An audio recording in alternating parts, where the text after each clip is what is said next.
Hello, everyone. Hello, everyone. Welcome to the You Don't Look Like an Engineer podcast. And today we are thanking Josh Yates for joining us. Yes, thank you so much, Josh. We're so excited to have you and ask you a lot of questions. But to start, would you like to introduce yourself for our audience and tell us a little bit about your background and where you're from? Yeah, no problems at all. Firstly, obviously, thank you for having me. I'm a long-time listener, big fan, so this is a bit of a fangirl moment for me, so I appreciate the invite.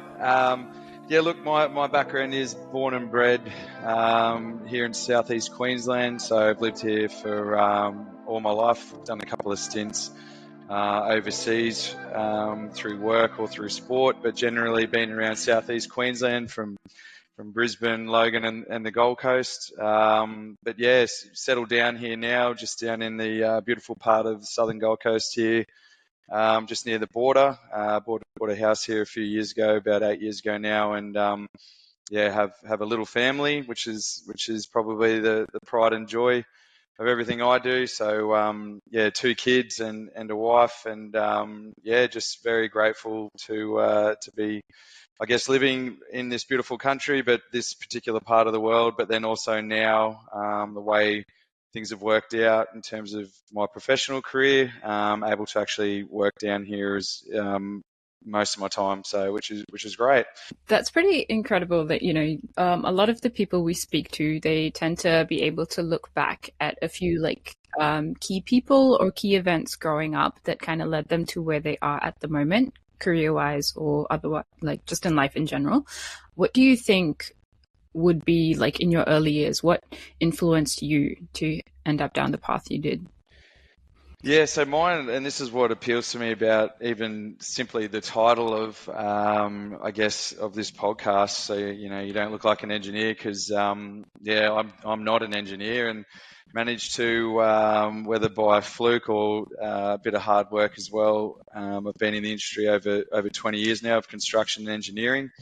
Probably my earliest, I guess, because my background, sort of jumping around a bit, but I did at university, I did a business commerce degree, mainly because I deep down wanted to be a professional footballer in when I was a lot younger. Unfortunately, you actually needed talent to do that, so I needed to fall back on something. So I wasn't too sure towards the end of my schooling. So I ended up doing a university degree, which was quite broad. But if you sort of know my personality as well, I'm probably quite, I guess I've got both my parents, both dad and mum, different sort of I guess influences from them. But dad was always in that I guess business type leadership roles from anywhere from CEO to business development, general manager roles. So I guess I was exposed to that very early because on holidays, I didn't grow up living up with my dad, but was in my life. But so when we did, I guess, holiday adventures where other kids were probably out doing other things, dad actually used to take me on quite long road trips for work. And when he had to go see clients, because that was probably the only opportunity we could spend a bit of time. So realistically, I was exposed to business development, marketing, strategy, general manager type roles from the age of young as 5 or 6 from school holidays. So, and dad actually was quite an inspiration. The fact that he actually went to university later in life. So he was doing a few other things, and then when I want to have a better life, and then ended up going into this sort of business commerce, accounting type. I guess, further education, and then from there worked his way up, which is a pretty incredible story from almost starting again in a particular career from the bottom, and actually ended up being the CEO of a couple of different companies, so or general manager type roles, so which is pretty exciting. So yeah, that's would be my earlier. Plus, I love to talk. If this podcast is probably going to go for 3 hours, so you may have to cut it. But Lau's starting to get to know me, so I just love being around people. So I try and do what your passion is, and and then try and do that in your everyday life. Because let's face it, we most of our time spent on this earth is working, unless we manage to win the lotto. So you might as well enjoy it. And I can honestly say I jump out of bed every day and love what I do. Oh, that's so cool. I have started to get to know you, and I think that something that caught my attention from like the first time was your ability to connect with people. And I think that now that you have given us a little bit of background about your journey, it sort of like makes sense. Like if you were present in an environment where people that had that ability to talk to others, or in a business sort of like environment, it makes sense. So that actually clarifies quite a few things. But I have a question for you, and is regarding relationships, because I think that that's just one of the differentiators of your approach in business. And I want to sort of like know how is that you manage to connect with people that you just met on day one? Like, what's the secret of that? Yeah, well, I think it's mainly just being, quite transparent, but it's actually just being genuine. And I know a lot of people can throw that line out, but I think, Lau, you and I have spoken about it over the last couple of months, getting to know each other. But I'm I come from a working class family as well, so I was actually raised by my mum and stepdad, and my stepdad was a tradie and ran his own business. So you could see the ups and downs of doing that. But I think where I started from day one was, you treat the CEO the same as the janitor, and I've always believed in that. So regardless of your background or who you are or what you believe in or your title or how much money you earn, for me that means nothing. At the end of the day, everyone deserves the equal amount of respect. And then I feel if you do that and be genuine from day one, with those, I guess, that foundation in relationships, people, they give you the same respect in return. And generally, the ones that don't, you probably find as you go throughout your career, you sort of work in the circles that are quite similar to you, with you similar in your beliefs and how they engage. Without being too controversial, I guess being a non-engineer in this industry, I've probably struggled at times, but from day one, I guess especially when I guess got into the engineering side of things originally after leaving mining supply chain.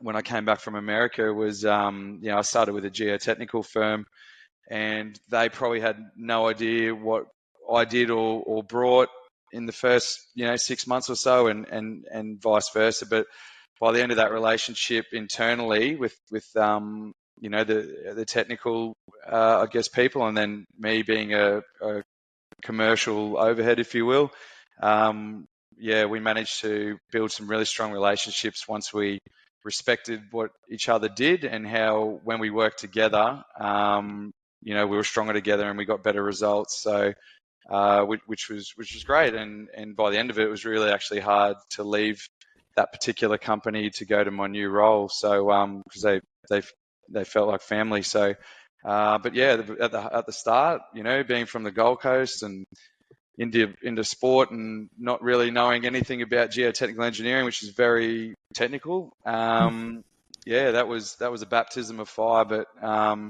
still got friends there today, and some moved on to other companies. But I absolutely love those relationships. But it did take a lot of hard work to build and respect what each brought to the table, and we were better together, both technically and commercially.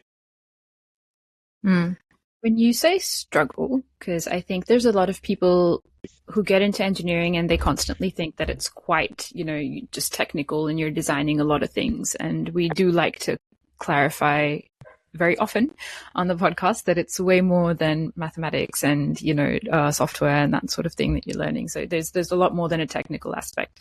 So when you say you're struggling being from a non-engineering background, is that more just the perception of people about you in terms of your capability? Because you don't have the technical background. Is it, or is it that you do recommend some amount of a technical understanding of what's going on? Oh, yeah, definitely. And I think you learn that, any sort of business development, marketing or commercial role in that, generally we can move. I've worked in finance, I've worked in supply chain, and now, construction engineering. If you've got that base there, in terms of what you're trying to do and deliver, that can actually be utilized across all industries. It's the technical part where you need to learn enough to, I guess, not be dangerous, but be able to ask the relevant questions to then go back to the right people. But I think what I did was break down. I would actually start bringing engineers with me to client meetings, to briefings, to tender, workshops, originally, or even just purely through strategy meetings of how to get on the front foot and understand the client. So, answer to your question, where did it struggle? Yes, I think they thought, what is this? What does this guy do? What is he actually bringing? He just talks a lot and goes for coffees, or he has a lot of lunches. You know what I mean? And luckily I got thick skin, and I love a bit of banter, and that's good fun and across anywhere. So I'm the youngest of four, and with older brothers, so you can't be sensitive in my household or growing up. So I had to break that down, and I had to build my relationship with them. So I remember the guy that hired me, who's since become a close friend and is now in London. So he was my direct manager. He said, mate, your biggest, even though you're in a business development role, your biggest, focus needs to be your internal relationships. I'm sort of thinking, what's he talking about? Because I'm here to bring in work and win projects, and we're working on major projects, $1 billion or more, transport, right through mining or different type of opportunities. So I'm like, well, what do you mean? So you had to build your brand internally, build the respect internally, because there's a lot that can be silos within businesses, or he doesn't need to know this because what does he bring, or has never delivered a job, or hasn't designed this. But a lot of that information was critical, because if we all generally know what each other's going on, you get little light bulbs there where you're having conversations with anyone where you go, well, hang on, no, we're delivering this over here, we can help you here. And we had all different disciplines, wasn't just geotech within the business. So it's about cross-selling and, contam land and bringing through other groundwater, other opportunities as well, which was my role, to optimize how much scope we picked up on a lot of these projects. So if I wasn't speaking to the technical guys where there was opportunities there, well, then how could I do that, and vice versa? So, it was definitely a learning curve. You had to prove yourself. But I think that came with time, and that just goes straight back to my initial. You got to be strong in terms of in the team and get the right outcomes. You need to understand what the others do. You need to respect that as well, and you need to work together. Otherwise, you're only as strong as your weakest link, right? And I can give you 15,000 sporting analogies, and I've only ever played team sports, so I love bringing that in. And a lot of engineers roll their eyes, but I think they know me now. Where my interest is how do we win this as a team? Because I guess, probably closing out on that, one of the best project directors I ever worked for, who's a very, very good technical engineer as well, just said it's amazing what you can achieve when no one cares who gets the credit. So and I strongly believe that. So we're in this together, and so that was a good learning curve for me anyway, early on in engineering and construction. I'm curious to know, we know that women face imposter syndrome. And I think we have asked a couple of our guests here in the podcast about their experience. And since you were saying that at times you struggle with credibility or trying to, prove yourself and your capabilities, did you ever struggle with imposter syndrome yourself in these meetings and dealing with people knowing the technical world? Yeah, like deep down, I wish I had a engineering background as long as I stay in this region because I'm one of these people who love to learn and I do want to know. I want to, information or knowledge is key or is power. But then I've since learned with building the relationships and having those strong relationships internal, whoever you're working for or with, it's actually more enjoyable because they probably don't want to do what I do and get up in front of groups and kick off bids and manage that and manage all different personalities. They probably just want to stay in their lane, do their thing, and roll there. So I definitely struggled with that for a while. Look, we still get different feedback now, even coming into my own business and like, oh yeah, you guys on tenders or expression of interest, you're here to make it pretty, and like that really grinds my gears because we actually bring more than that than making a document look pretty. I think more so in a strategic sense and the relationships we build with designers. Part of my role is to build teams like, why do we want a team with Arup? Why do we want a team with BG&E? Why are they best for project? Doing due diligence. I love all that, sort of putting that together. So that's actually technically mitigating risk and coming up with better solutions on the project because BG&E may be stronger on bridges than Arup. So that's why you're going with them or something like that. I'm only using you guys as an example, but you know what I mean? Or you go find a particular, trying to bring that in and not put you to sleep. But cutting that part out. So cut that part out. Yeah. No, I just thought it was hilarious. I love it. But we won't cut it. We'll put it back in. Put it back in. But there goes my chance. He has a job for me when we're done.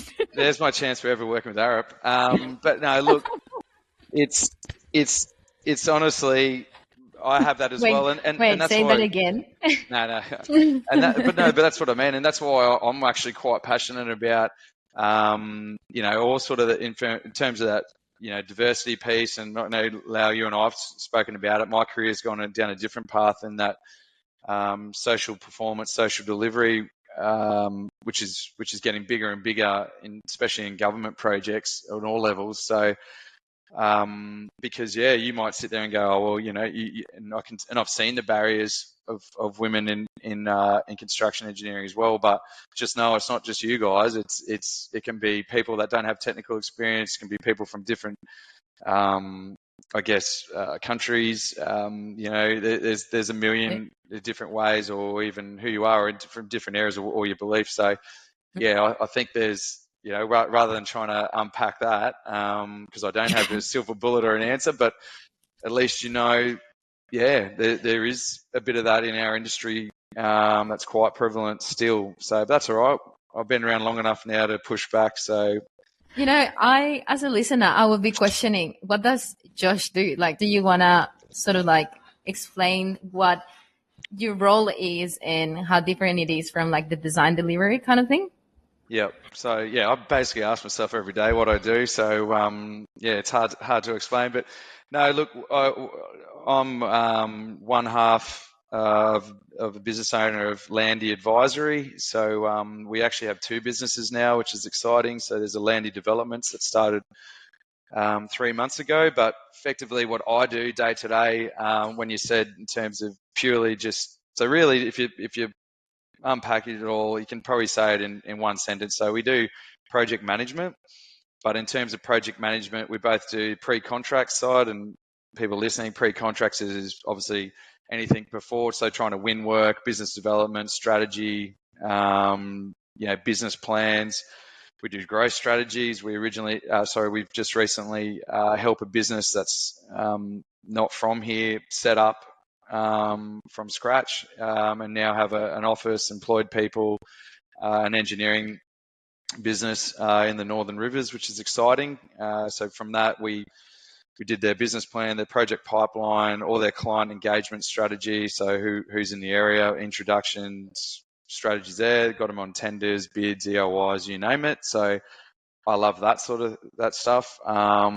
Because when you finish it, I actually sit there and go, I should probably do this for my own business. So rather than everyone else, but it's been a really, really awesome experience. And then that can then go into what we call in the project management delivery side. So that's probably my business partner. So his background is he is a civil engineer, but he's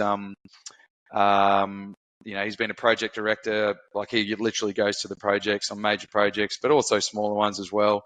And we have a team that actually goes into delivery, so works with the designers like yourselves and go and build effectively what you've designed to do the construction phase. So that's a very high level, but given the fact that, I don't want to go over the 5-hour threshold of your podcast. I like it. And put people to sleep. But so we work from my world in pre-contracts land, from anywhere due diligence to business, as I said, business plans or, development approvals, or like what I'm doing currently, working with Lau's company, where you're trying to build a presence in a particular region. So I'm helping you grow, diversify, to then right through handing over projects to where we'll physically go out and manage the build for you, both built form but mainly civil infrastructure. Does that help? Good. Is that a good absolutely. Is that a good elevator pitch? It's a lot of context. No, but congratulations on this second business. And it's before we get into more about, building teams and leadership, because there's so much that's involved in that space. You touched a little bit about, asking questions and making sure you develop an understanding, because, you don't, like, we are as strong as our weakest link. So there's a lot of people starting out in this industry and they don't know a lot. And how would you recommend understanding what you don't know and being able to ask the right questions? Is there like a good starting point or a good way to think about things? Yeah, no, that's an awesome question. Once again, I've been very fortunate to have some really good mentors in my life and in business. And fresh out of uni, I was in finance in the city. Thought I was killing it. Bought probably a suit that was way too expensive for me and couldn't afford food, still just to try and fake it till you make it, almost have the look. And I remember my boss coming in to me, very, very smart man, and this is in the finance game, and he's like, tell me, and then I was like a marketing coordinator, but I wanted to be those guys where they were, which was business development. Working, and it's a massive company. It was actually General Electric, so they're huge worldwide. But anyway, he asked me the question. He goes, explain to me what sales is. And, I've come up with, I don't know, bringing in revenue, this, that, all sorts of questions, all sorts of responses. Anyway, he goes, no, it's about asking the right questions, and actually, listening to your client when you're asking those right questions to come up with the right solution. But then also where I've evolved from there is not everyone's the same, right? What makes Lau tick, me tick, saying how you're all different, especially what you see as value. And I think that's probably one of the strengths. It's taken experience, but I think learning that. So it's not, you can't just have one solution for everyone. Like, it's got to be bespoke, especially in that world in terms of in building the relationship. So yes, 100% asking the right questions. And if you don't know the answer, say it. And then your biggest thing is go find the answer and come back with the right answer and the response as quick as possible. Unfortunately, there's a lot of people, not just in our industry, but along the way, that think they have to come up with that answer straight away, and it's wrong, or it can even sometimes be, fabricated. You don't need to. I think if people actually appreciate more, you go, hey, look, I don't know the answer. I'll go find it, and you come back to them. So, yeah. So I got told from another mentor as well. It was very straight, and I don't know if you need to probably beat this out, but he just said, never bullshit a bullshitter. So, and I thought, no idea what he meant at the time, but I definitely understand that. So, yeah, there's a few things there: asking the right questions, coming back to them as quick as you can, being straight up. You don't know the answer, and then you don't need to have that answer all the time, and so don't make it up. I love that. I think you have become a bullshitter now. Then, I'm kidding. Well, you did say now. I understand. Now you understand. Well, it's only happened since I've been working with a certain company, but yeah, anyway. So. Certain people at that company, I think. Yeah, I agree. I've been influencers. So yeah. No, thank you so much for that, because I think it's just so important to understand when you're going through your career that there'll be constantly phases where you don't know much about anything. whether it's, when you start out technically or then when you like venture off to trying to manage people.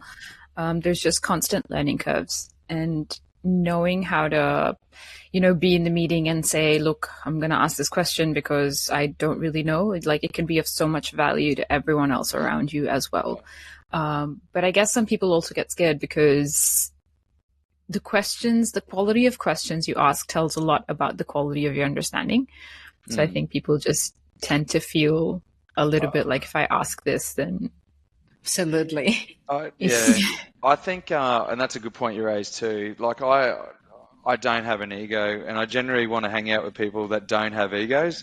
So for me, whether it's lowering, and it might help people in the room, but I have no issues asking what's perceived as a stupid question within reason, because I feel you learn. That's the only way you learn, right? So I can sometimes even within picture reason caveat. Yeah. Well, as simple as how many acronyms do people use in our industry? So I'm sitting there and everyone's pretending they know what the acronym is, and I'm like, that's it, I don't care. And I can see the room ticking over around, and everyone's too scared to ask it. So I just ask it because, and maybe that's a very high level basic one, but I'd rather learn and understand what it actually the meaning is, and then that's something that you can take with you, then sit back and just hopefully gain that knowledge, but then it could be completely wrong and go down a different path. So I think I would say to anyone, even young people coming into the industry, and I've been fortunate enough to be on some really big tenders for major projects, and where there's 140, predominantly are all our designers, and a few other specialist subject matter experts, and the young engineers can be quite intimidated to sort of ask that question. So when I'm leading a team and a bid team, I'm not an engineer, right? So I don't know how you're going to design that bridge, or you're going to do rigid inclusions for geotech or pavement design or God knows what. So I can see that they might be strong. So I'll ask it, and I don't mind. Like, I don't care if others in the room or think, oh, I can't believe he asked that or whatever, but hopefully then I learned something, and then hopefully the others there that might be a little bit nervous too. But I reckon ask the question, don't be afraid. Easier said than done, but it's the only way you're going to learn. And it's a habit built at the end of the day as well. Yeah, once you do it, you break the barrier and you just stop getting scared each time. Yeah, exactly. Yeah. So now I want to ask you. Oh, no, you go, Sohan. What did you? Oh, no, you go. I feel like now we're on the same page. No, maybe not. Just go. Well, I wanted to jump because you talked about not having an ego and treating the janitor and the CEO the same. So wanted to get more into what your thoughts on leadership were, but just firstly, even just being present to be able to lead. Like, I feel like when you're trying to treat people equally or be genuine, sometimes it's just a matter of there's so much happening in our heads that we're just preoccupied, and then you go back later on and be like, oh, if I had just listened a bit more, or asked another question, a little bit of regret, not major but tiny, but it's just because there's so much that you're currently ticking off, and you're running to the next meeting and that sort of thing, and you're a CEO, so I'm sure there's so much that you have to deal with on the daily. How do you be present in that moment to be able to speak with people genuinely? So both Dave and I, my business partner, reason why we set up Landy is because we did find, I think, just from our experiences and through all sorts of walks of life, I think communication can be quite a challenge, whether it's silos or people getting back to you or regardless. So I think from us, that was our foundation for stepping out, and then it sort of formed him and I as leaders.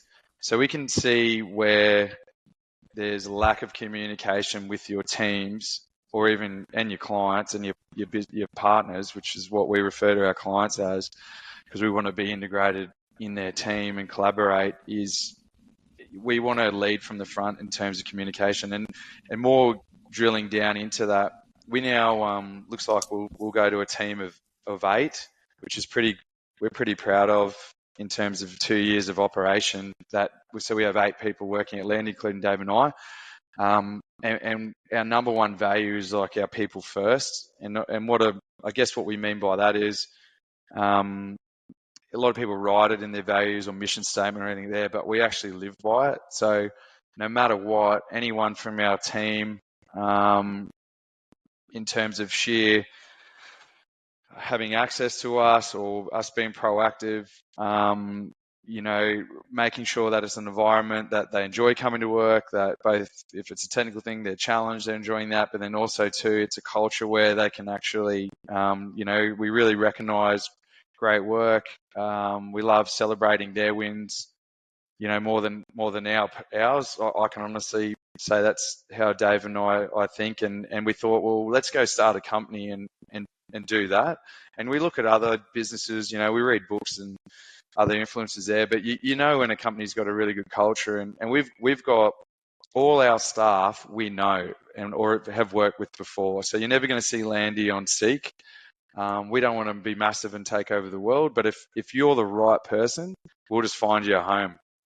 We'll create you a role, because that means everything to us. And we're knock on wood, we are so fortunate. And speaking completely transparent, I was nervous. If it was probably me, it would be not for the sheer fact that I don't want to work with people, but nervous wise, once you start bringing people on, you need to basically bring the work in. Otherwise, to put food on their table, it's not just you and your business partner anymore. So that's scary, because you're responsible for others.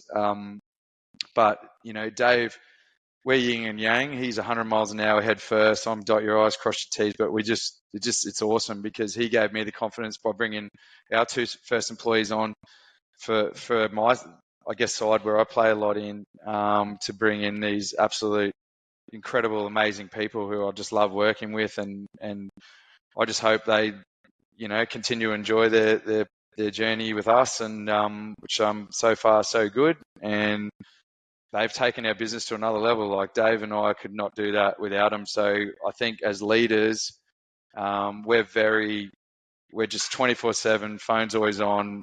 We're with them. We don't micromanage them. They run their own shows. We trust them with everything, and they are just the best at what they do. So we're very, very fortunate. So that's probably a sign of our leadership, or how we want to be. And it's communication. Do you think that you can teach that type or that style of leadership to others, or is something that is innate? Yeah, I think there's different elements to leadership as well. Like some people don't necessarily, and that's fine, want to be out front and center and leading teams. But you can show leadership qualities by just what you do day in, day out. As you said, whether you can teach it. Yeah, I certainly I think the day you think you know everything, you might as well pack up and go home. Like that, I think you've got to be open to be learning every day, and we all make mistakes. And we're very early in our piece of I guess being leaders. But I think if you might have seen, and I guess the enthusiasm or passion about my voice of our team is, they're all leaders in their own right, which is great. And I can tell you now, both Dave and I are not threatened by anyone. They are generally better at what they do than what we do. So, which is awesome. And that doesn't threaten me at all. I'm actually pumped and excited about that. So, and I love seeing their success, as I said. And I think if they can, once again, back to the word genuine, if they can genuinely see that as well, where you actually are, present, or you are there to help their careers and what they want to do, and we give options, and we've gone through it with a few of our people already, in terms of if they want to step up and take a leadership role, build, like a lot of our team, we want these individuals to build, like they're so good at what they do as leaders, we want them to build their own teams around them, and that's one goes into our growth strategy, but we just absolutely trust them with everything. So because of who they are and as people, but who they are in terms of what they do in their day-to-day professional life as well. So we're very, very fortunate. Before we continue to chat about leadership and this, I wanted to ask you, how did you start a company and just decided to, you know, today you were like, okay, we're going to do it. How did that come about? Because you had been in the industry for a while. And then didn't you feel like scared by, you know, all the risks that there is? And you touch on the most scary one, that is, what if you don't bring work and then you can't feed the people that you're working with? Yeah, no, big time. No, I'm still scared. But as I said, we try and take calculated risks. But yeah, I think honestly, Lau, hand on heart, we did this based on Dave and I are pretty emotional dudes. So we work hard, but we love a good time, but we very family orientated, very friends orientated, very people orientated. So I think for us, it was a natural progression. We both came from tier one land. We then worked for, family businesses. So maybe it was a natural progression. Look, I don't know. We see an opportunity here in Southeast Queensland. A lot of work, especially in the infrastructure space. Probably, that's been my whole life. My whole life is project pipeline. So sort of saw that opportunity. Yes, if it went sideways, we felt we would go and get a salary job again, because I guess resources are very constrained, as we all know, in our industry at the moment. But you know what, at 2 years in, I don't want to do that. I want this to succeed. I don't want us just to be your average run-of-the-mill business either. So we got lofty expectations. I don't mean that financially. I just meant, us as a business and what we want to achieve. So I think, extremely scary. If it wasn't, everyone would be doing it. And it hasn't been rainbows and unicorns. We've had some serious challenges, but then I would say, based upon a percentage, it's been 80% awesome, 20% not. So if you keep that ratio, happy to keep rolling. But the best part about our job is our team. But then also, without making you blush, Lau, we get to pop up in all different companies. So, I love my time with yourselves, but then we're on different projects, but then we're meeting a ton of new people and learning so much. So I think, how did we start? I had no idea. I didn't even know what Xero was, and now suddenly I'm invoicing and doing all sorts of crazy admin. So, that's not fun, but, cash flows, all this stuff. We've got so much to learn, because I guess one of the other pieces of advice was, don't work in the business, work on your business. But you can't do that, because we've got to generate revenue, because we've got to pay mortgages, we've got to put food on the table for our families, we've got to get our teams working. So but there'll come a day, hopefully, and we'll be able to work more on. But we're juggling that, and we've started our second business through opportunity. So we're very have a go mentality, and sink or swim. So. It's a mindset. Maybe you should do a follow up in a year's time, and hopefully this email address still works. But we've got some awesome people around us in their own businesses and own rights. And Dave and I definitely don't have all the answers, and we lean on a lot of very smart, just good business orientated, just genuinely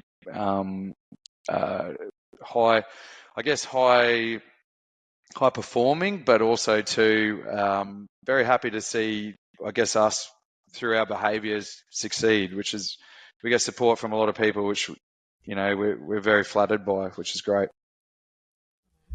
That's really nice. You speak really highly of everyone. And don't start to cry, Lau. Don't cry. Yeah, I'm about to. I'm about to.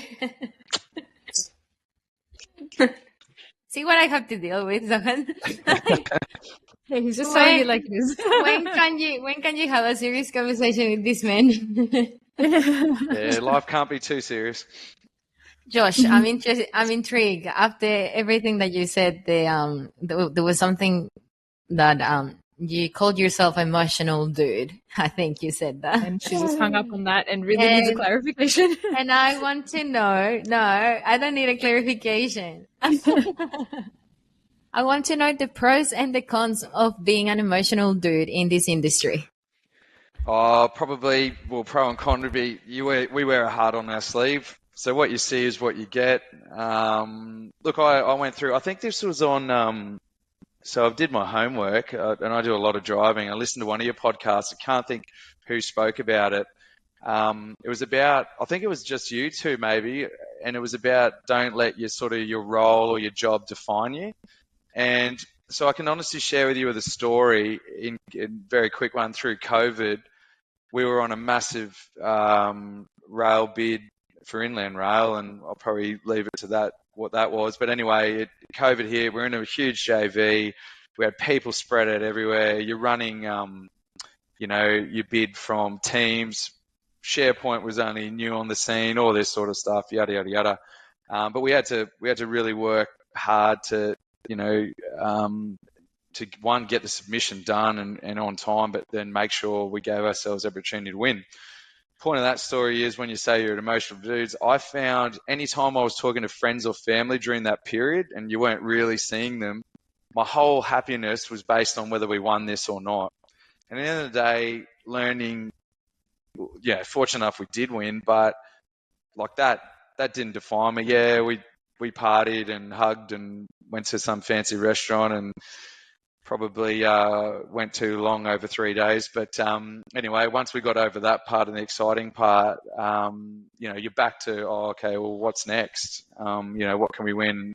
Or straight into delivery or whatever. So I did, it was a learning curve there. That shouldn't have been, because if we lost, what was I going to do, right? So was I, kicking stones and we're in the game of literally you'll lose more than you win. And that's just life, and it's so cutthroat what we do in tenders. And I worked on one for 2 years recently, and I'm still in counselling because we lost on price. So that's, if someone wants to go down that path, then they do. So we're still on counselling. Yeah, I'll be sending a particular client my invoice for counselling. But no, you know what I mean. Like, and that's all tongue in cheek, but you learn from it, right? So I think. That's why what really resonated with me, what you guys were talking about, and hopefully along that line, you can't fall into that trap, and that probably came down to what's an emotional dude, and Dave's very similar. So I think both playing sport from a very young age, team sport, you want to win, right? And you want to win at all costs and do everything to win. And we mainly want to win as a team. Like I never played golf or tennis or anything like that. I love just winning because then you can go celebrate with your team, and it was exciting, right? So that's all we were sort of driven by there. So I think with us, that can be a pro, definitely, but definitely can be a con too if you, in terms of being quite from that emotional aspect. I think but it shows you care as well. You just got to be able to control, and I think. Yeah, definitely that taught me a lot. So over the last 3 years, I'm a bit different. And when I mean emotional too, as I said, you'll know. I guess I did a couple of. We had a few consultants come in late to attend and bringing them onto the team, and I'd read them the story, every single one of them, of what we'd been doing for the last 12 months, and quite passionate about it. And that might fall more into that social delivery and. How can we optimize local Indigenous engagement? How can we get more women into our industry? How can we get military veterans involved? How can we get a better education programs? All that sort of side. So you'll see that sort of emotion come out because passionate. So I'm intrigued. Where does that passion for diversity and inclusion, and when I say a very holistic approach that you have, come from? Was there a specific sport event in your life? Yeah, sport. Okay. So I don't understand. Like I'm a big believer on capability. So for me, I struggle where there is all this division, and I realise that's the world. But yeah, sport, because I grew up playing sport with Indigenous kids, Islanders, Australians, English, South Africans, all that, and I just saw them as my teammate. And so when I see even, I guess this division or pay equality and all that, I'm like, well, if you're the best for the project, it doesn't matter who you are, what you believe in, or male, female, whatever. Like, why aren't you rewarded or you're engaged to do that particular role. So, and look, maybe that'll happen one day, but I don't know. But I just don't operate like that. And I think for me, team sport was the absolute leveler and equalizer, and from the age of 4. So I don't know any different. Yeah. Wow, that is amazing, because I feel like this passion that you have is going to bleed onto Landy. This is why you shouldn't drink before midday, Leah. Comedian also. I hope you're on holidays.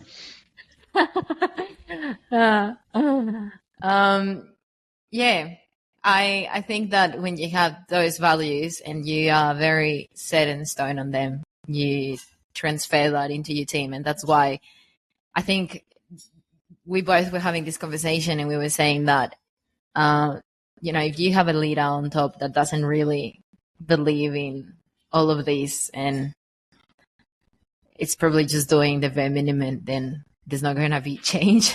So we hope that people start understanding the importance and action all of these initiatives that we come up with. For everyone, it's so much better to have a diverse team. Yeah, and everyone brings different skills, different ways of looking at different challenges or solutions. And I think I agree with you. So having that full integration is hopefully that happens sooner rather than later. But anyway, maybe there's some industries out there from the front. No, but it's good. And I think just having people like you that have been able to take the push and get into a leadership place and been like, this is what we think should be done, and we're going to be doing it, rather than waiting for someone else to learn from you and hopefully pick it up.